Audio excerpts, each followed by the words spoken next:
கைலாயமாய் காட்சியளிக்கும் சிறுமலை வெள்ளிமலை ஆண்டவர் ஆன்மீக பயணம். வணக்கம் மக்களே, இது ராம்குமார். இன்றைக்கி நாம் பார்க்க போகிற இடம் என்னன்னு பார்த்துட்டிங்கன்னா,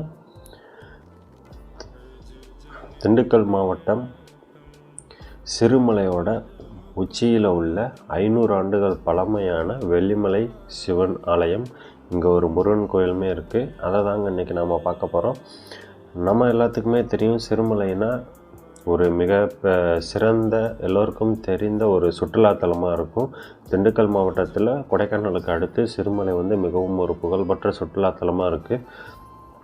அது மட்டும் இல்லாமல் இங்கே மிகவும் பழமையான நம்மளோட வரலாற்றை சுமந்து நிற்கிற ஒரு மிகப்பெரிய சிறப்பு வாய்ந்த சிவன் மற்றும் முருகன் ஆலயமும் இருக்குங்க. அதுதான் இந்த வெள்ளிமலை ஆண்டவர் கோயில்.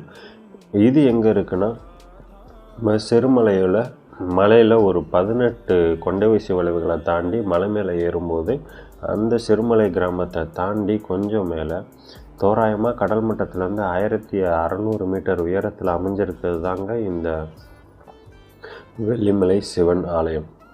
அங்கே தான் இப்போ நாம் போக போகிறோம். நம்மளுடைய பயணத்தை இன்றைக்கி நேரடியாக அகஸ்தியபுரம் அப்படின்னு சொல்கிற அந்த ஊர் மலை மேலே ஏறின உடனே சிறுமலைக்கு அடுத்த உள்ள அகஸ்தியபுரத்துலேருந்து தான் இந்த ஒரு ஸ்மால் ட்ரெக்கிங் நமக்கு தொடங்குது.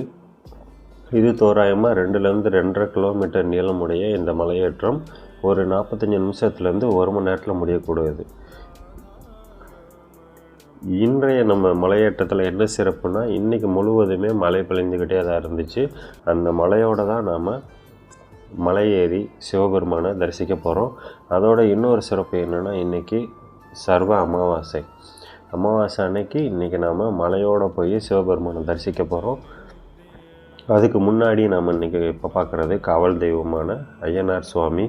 மலையேற்றத்தை தொடங்கின முதல் 15 நிமிஷத்துலேயே நம்ம அந்த